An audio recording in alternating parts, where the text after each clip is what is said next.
오늘 이제는 이 잠언 8장을 통해서 음녀의, 즉 악의 상징인 음녀의 반대인 지혜가 우리를 초청하는 그 내용을 한번 살펴보면서 은혜를 받기를 원합니다. 이 잠언 8장은 크게 네 부분으로 나눌 수 있습니다. 1절부터 14절까지는 지혜의 초청과 그 가치에 대한 가르침으로 지혜는 공개적으로 우리를 부르고 그 가치는 어떤 재물과 보석으로도 바꿀 수 없는 귀한 것임을 강조를 했습니다. 그리고 15절부터 21절까지는 지혜로부터 얻은 혜택에 대한 가르침으로 지혜 속에는 부귀 명예와 그리고 재물과 의로움뿐만 아니라 하나님이 주시는 그 복은 이 세상에 어떤 천은보다도 가치가 있고, 그래서 주님이 주시는 지혜를 붙잡아서 어떤 상황에서도 우리는 자유함을 누릴 수 있어야 된다는 것을 가르쳐 줍니다. 특별히 이 15절부터 21절까지의 모습을 우리가 자세히 살펴보면은 성공할 수 있는 그 요소들이 이곳에 집약되어 있고, 우리가 이 말씀대로만 생각한다면은 어디서든지 성공할 수 있다는 것을 솔로몬은 강조했습니다.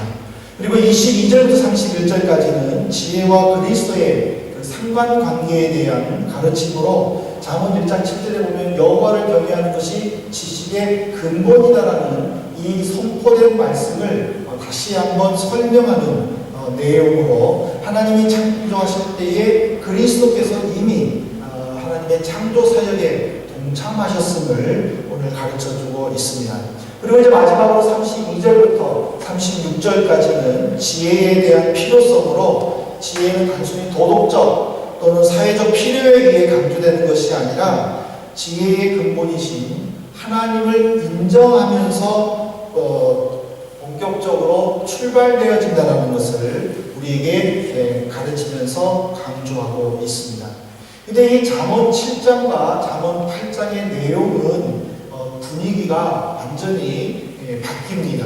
즉 악의 상징인 음녀가 은밀하게 유혹할 때에 그 유혹에 빠져들어가는 그 청년의 안타까운 모습은 마치 그 암울하고, 그리고 음악으로 표현하면은 그 레퀴엠처럼, 장송곡처럼 이렇게 무거운 분위기지만은 이 8장에서 지혜가 공개적으로 우리를 초청하는 그런 그 모습은 굉장히 밝고 그리고 환한 모습을 우리에게 주고 있습니다. 특별히 7장에 보면은요, 7장 22절에 보면은 솔로몬은 그 음녀의 뒤를 따라가는 한 청년의 모습을 보면서 어떻게 표현을 했냐면, 젊은이가 곧 그를 따랐으니 소가 도수장으로 가는 것과 같고 미련한 자가 벌을 받으려고 쇠사슬을 매이러 가는 것과 같도다 하면서 어떤 일을 당할지 모르면서 그저 그 길을 따라가는, 그래서 그 안타까움 속에서 빨리 그런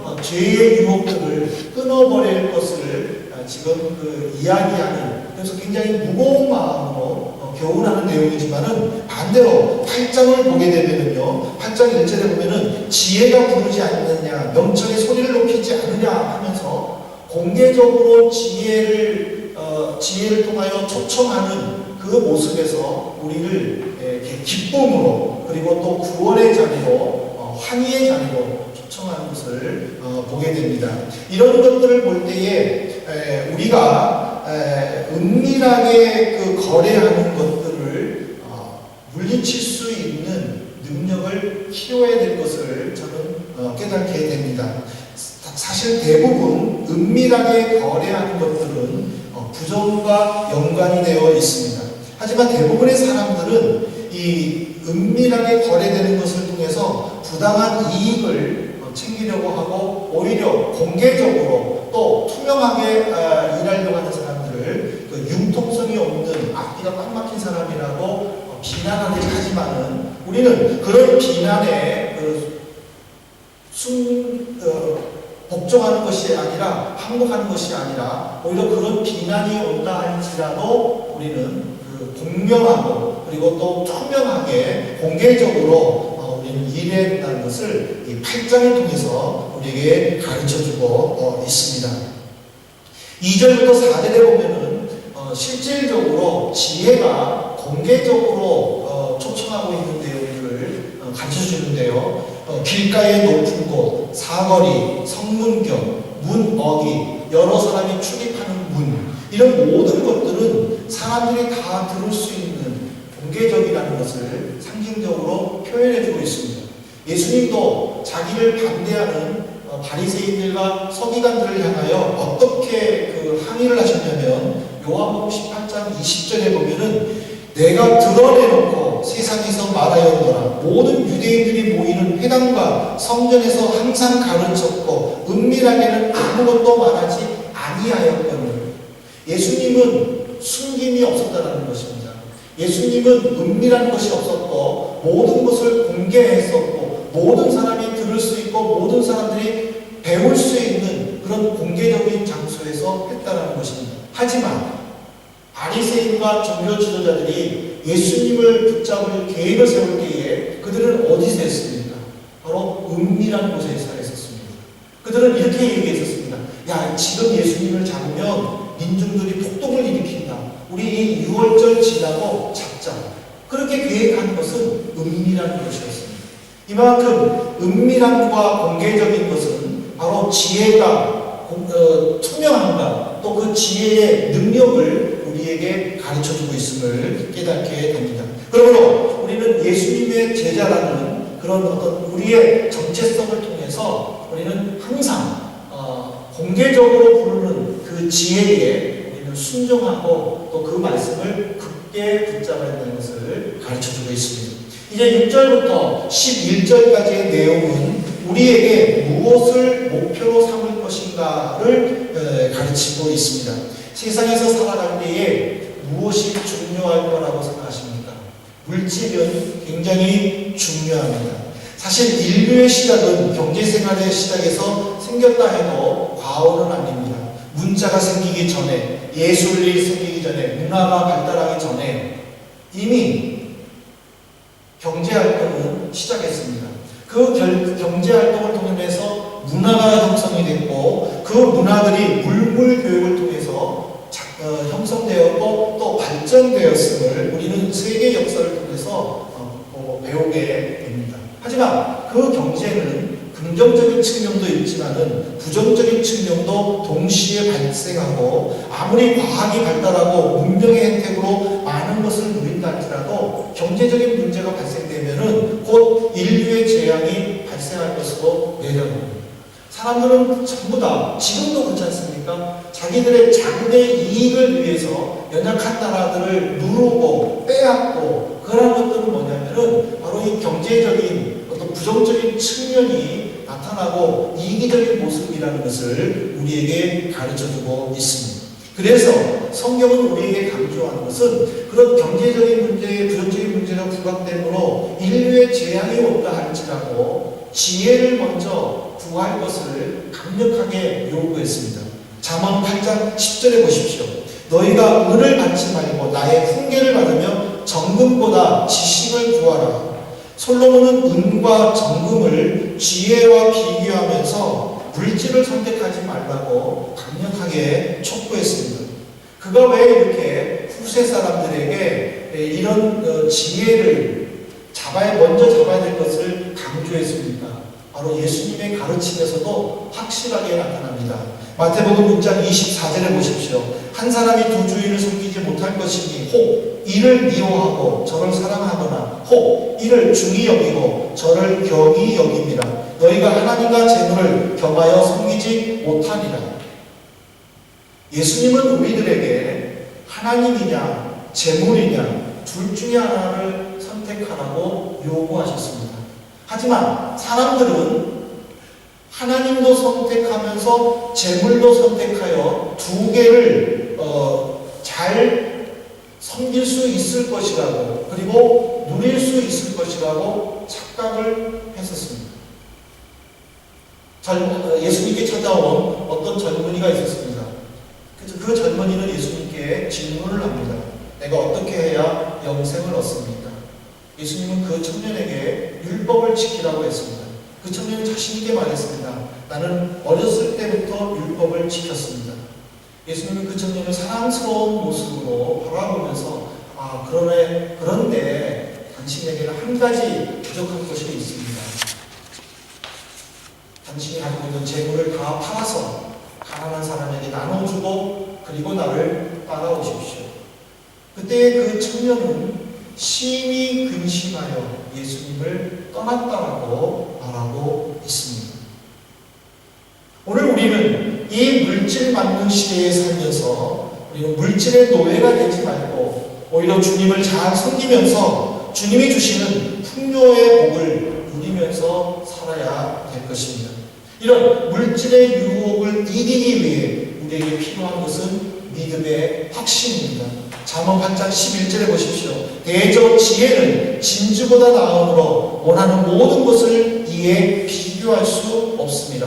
원하는 모든 것을 이에 비교할 수 없다. 진주가 세상의 모든 보화를 상징하는데 지혜가 이것보다 더 가치가 있다는 것을 솔로몬은 가르쳐 주었습니다. 그러나 세상은 어떻습니까? 눈에 보이지 않는 지혜보다 눈에 보이는 진주, 즉 물질을 더 강조하고 있습니다. 지금 당장 필요한데 지혜가 무슨 소용이 있겠습니까? 진주, 즉 물질이 있으면 내가 하고 싶은 것들을 다 할 수 있지 않습니까? 그러나 우리는 그 눈에 보이는 것보다는 눈에 보이지 않는 지혜, 즉 예수 그리스도를 붙잡아야만 할 것입니다. 여러분들은 누가복음 12장 13절부터 21절에 기록된 부자의 비유를 잘 알 것입니다.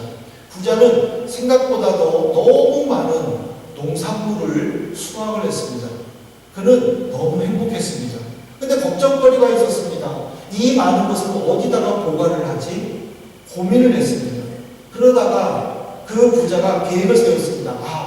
지금 가지고 있는 창고를 다 부셔버리자.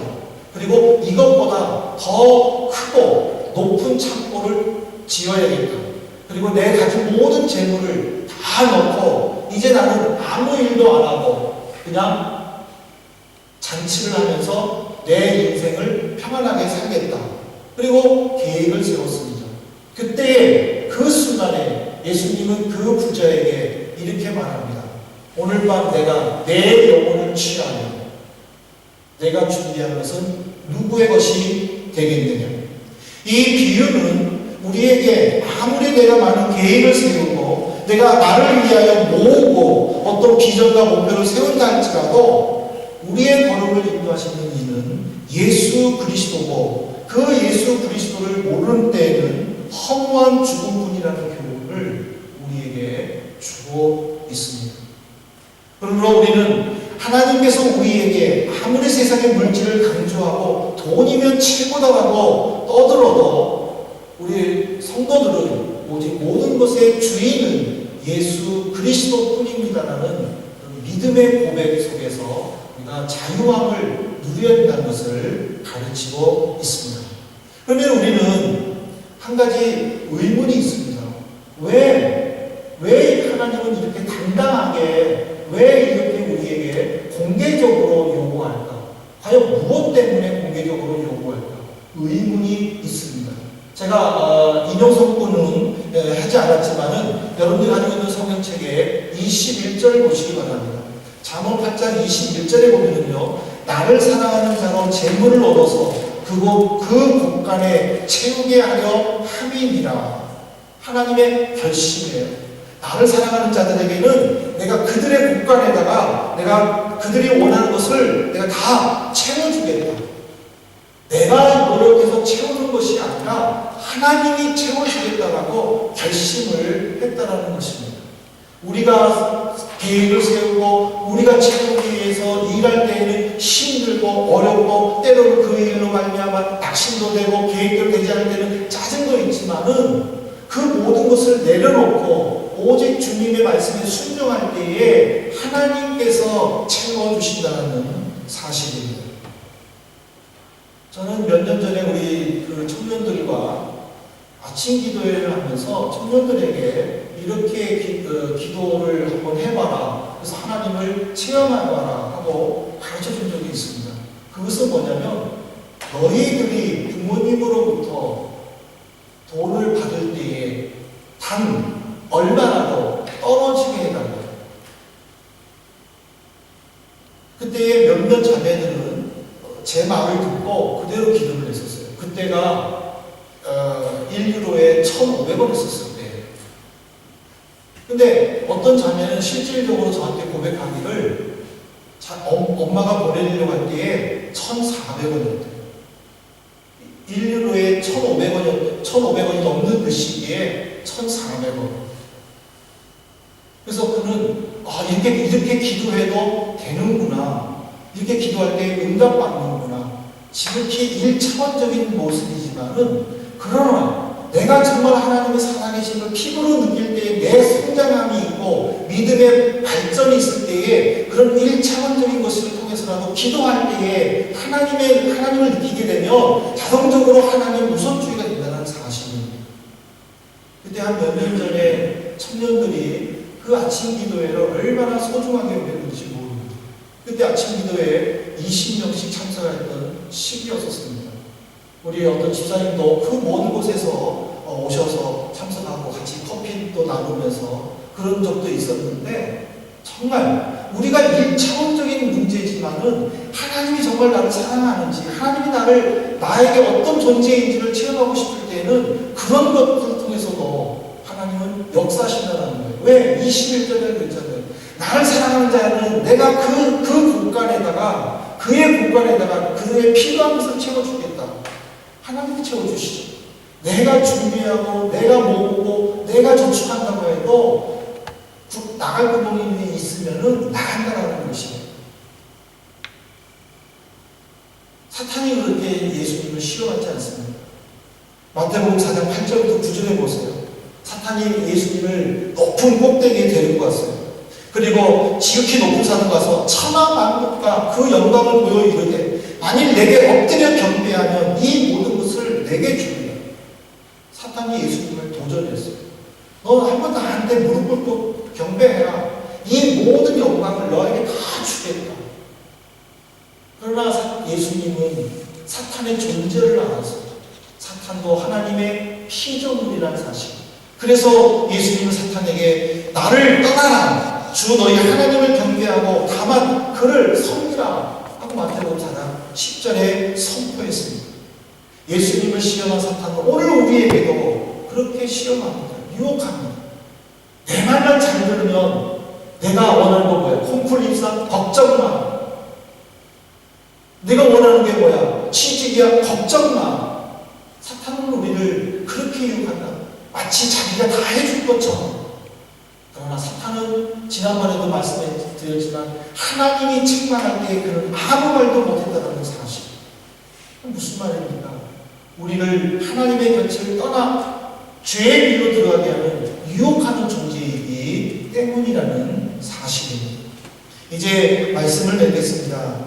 사랑하는 성도 여러분, 솔로몬은 우리를 생각하면서 자신의 삶 속에서 부족했고 그리고 아쉬워했던 부분들을 묵상하면서 글로 남긴 것이 잠언서입니다. 그는 매 구절마다 예수 그리스도를 붙잡을 것을, 주님 앞에 나올 것을 강력하게 원했습니다. 그렇지만 이 세상에 있는 것들을 보십시오. 얼마나 화려합니까? 그것을 안 잡으면 손해볼 것 같고 그것을 안 잡으면 나에게 안 좋은 일이 생길 것 같게 만드는 것이 이 세상의 모습입니다. 그러나 그 화려함 속 뒤에는 무서운 계략이 숨어있고 유혹이 있고 온갖 부정한 것들로 채워져 있다는 사실입니다. 그러므로 우리는 이 세상에서 승리하면서 살기 위해서는 지혜의 말씀인 성경을 통하여 하나님의 뜻을 깨닫고 하나님께서 우리에게 요구한 것이 무엇인지 알고 생활할 수 있는 능력을 가진다는 사실입니다. 솔로몬은 잠언 8장을 마치면서 마지막으로 우리에게 이렇게 권면했습니다. 잠언 8장 35절을 보십시오. 잠언 8장 35절에 보면 대저나를 얻는 자는 생명을 얻고 여호와께 은총을 얻을 것입니다. 이 세상에 있는 모든 것을 다 가졌는데 그것을 누리지 못하고 죽는 것이 복이겠습니까? 물질은 들어올 때가 있으면 나갈 때가 있고 손에 아무것도 없을 때도 있고 너무 많아 주체할 수 없을 정도로 풍성할 때도 있습니다. 그러나 한 번 얻은 이 생명은 평생 우리와 함께하면서 우리를 인도하면서 어떤 것이 복된 길인지 어떤 것이 아름다운 삶인지 가르쳐주고 있습니다. 진정한 복이 무엇입니까? 있다가도 없어질 물질에 매달리는 것이 아니라 물질로부터 자유로움을 누리면서 생명의 길로 인도하신 구주 예수 그리스도를 가까이 하고 그분이 채워주시는 복을 누리는 것이 진정한 복이라고 저는 생각합니다. 사랑하는 성도 여러분, 우리 이 한 주간 동안에 우리 스스로 진정한 복이 무엇일까? 나에게 임한 진정한 복이 무엇일까? 이 잠언 8장을 통해서 한번 묵상해 볼 수 있기를 바랍니다.